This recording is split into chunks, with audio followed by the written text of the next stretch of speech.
A gente gostaria também de entender com vocês de que maneira a ética do cuidado se entrelaça com a perspectiva da interseccionalidade, né? Como é que os movimentos feministas, antirracistas, contra a LGBTQI-fobia, por exemplo, dentre outros, né, podem articular essas discussões ao lado da luta anticapacitista? Como é que a gente promove a perspectiva da interseccionalidade também nesses enfrentamentos? E aí pediria a Eva e a Lau para comentarem, e Carla e Joa também fiquem à vontade. E sobre a questão da interseccionalidade, muito frequentemente a pessoa que é cuidada e a pessoa que cuida geralmente são de grupos sociais muito diferentes. Geralmente o que cuida tem menos, é desvalorizado do que o que é cuidado.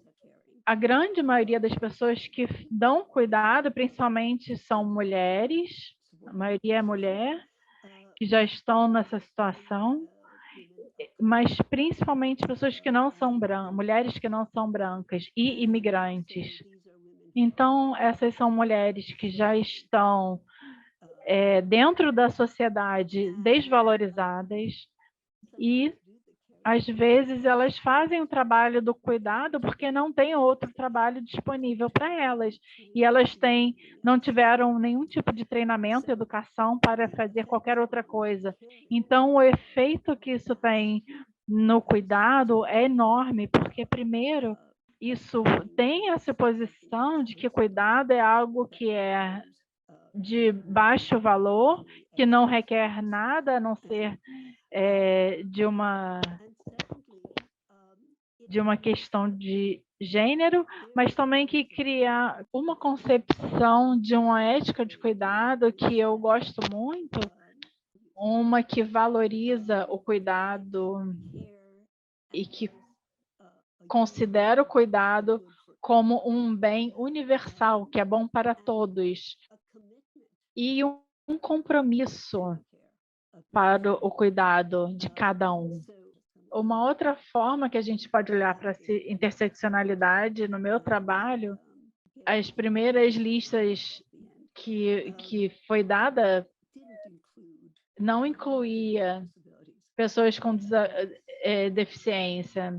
A gente tinha raça, gênero, sexualidades, etnicidade.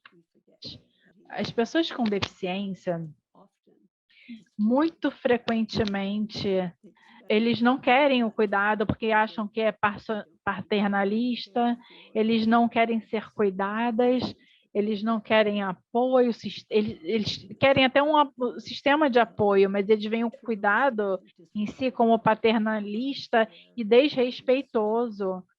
Isso nas tentativas de serem autônomos, de serem independentes.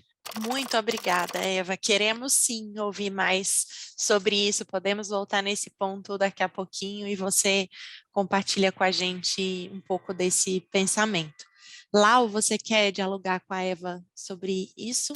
Bom, eu queria começar comentando, talvez, né, que como uma mulher com deficiência que depende de cuidado para viver, eu estive durante boa parte da minha vida nesse lado que a Eva disse, né, de alguém que não gostaria de admitir que precisa de cuidado, né? E isso mudou depois que eu conheci o cuidado pela ótica da ética do cuidado, né? Acho que querer um distanciamento do cuidado enquanto uma mulher com deficiência é desse cuidado que não se sustenta na ética do cuidado, né? Mas que infantiliza, né? Que cerceia as possibilidades de tomada de decisão, enfim.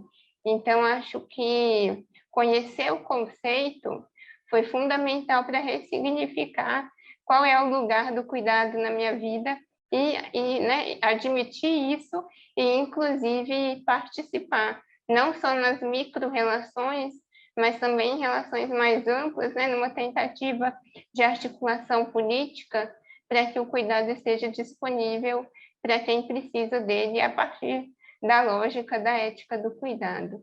Né? Nesse ponto, eu gostaria também de acrescentar algo, né, que pelo menos na minha experiência, e acho que na experiência da maior parte das pessoas com deficiência, não só no Brasil, como no mundo, já que o relatório mundial da deficiência, né, da Organização Mundial da Saúde, aponta uma relação entre pobreza e deficiência, que ser uma pessoa com deficiência que depende de cuidado para viver, não está na ponta mais poderosa de uma relação de cuidado, como eu estava comentando antes, do cuidado enquanto serviço pessoal, né, que vai manter a performance de homens adultos, jovens, né, sem deficiência, como independentes. Né? Acho que pensar o cuidado de uma pessoa com deficiência é pensar no cuidado necessário.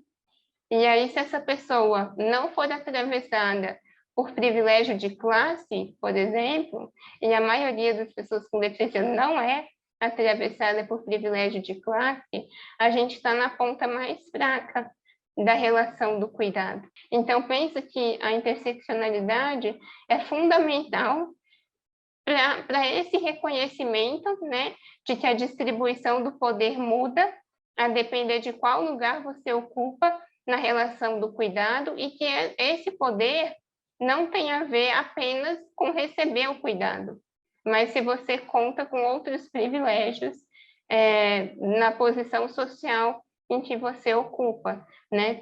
Eu lembro, por exemplo, de alguns estudos que apontam, né, homens com deficiência que precisam de cuidado também assediando cuidadoras, né? Mas porque são homens que contam, além do privilégio de gênero, também o privilégio de raça e o privilégio de classe, né? Então, acho que a interseccionalidade nos ajuda a compreender esse jogo de poder que vai acontecendo aí nas relações, né? E, claro, nos ajuda também a pensar que a feminização do cuidado tem a ver com uma questão histórica, né? Que estabeleceu que as mulheres deveriam ser responsáveis pelo cuidado de crianças, de idosos, de pessoas com deficiência, enquanto os homens deveriam ser responsáveis pelo cuidado com a economia, com a justiça, com a liberdade, né? Então, pensando aí nessa divisão entre público e privado,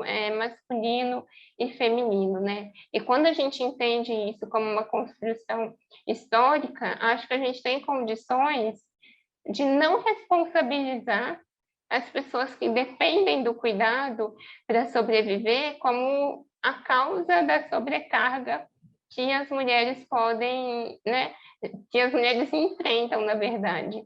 Assim como a feminização do cuidado, também há a racialização do cuidado, né? Já que as pessoas com privilégio de raça e etnia geralmente se desresponsabilizam do cuidado e responsabilizam outras pessoas que não têm esse privilégio, né? E isso está muito amarrado ao capitalismo, né? Porque é o capitalismo que autoriza toda essa distribuição injusta, né? Do cuidado, responsabilizando alguns e desresponsabilizando outros que vão só absorver os privilégios sem dar nada em troca, pensando nisso, né? E ainda pensando, né, na LGBTfobia, eu penso que manter um padrão de família que é heteronormativa e performa bem a corponormatividade é fundamental para manter a familiarização do cuidado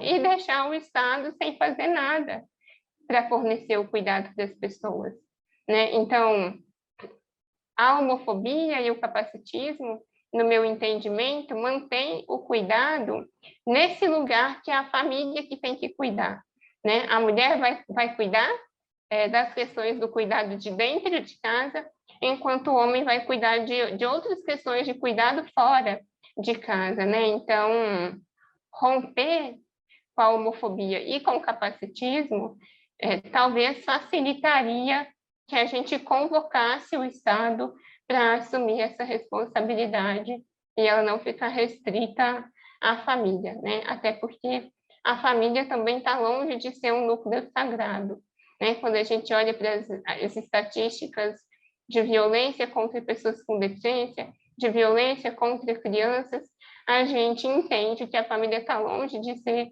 um núcleo sagrado, mas pode também ser agente de muita violência, né? Que ninguém vê porque está num ambiente privado.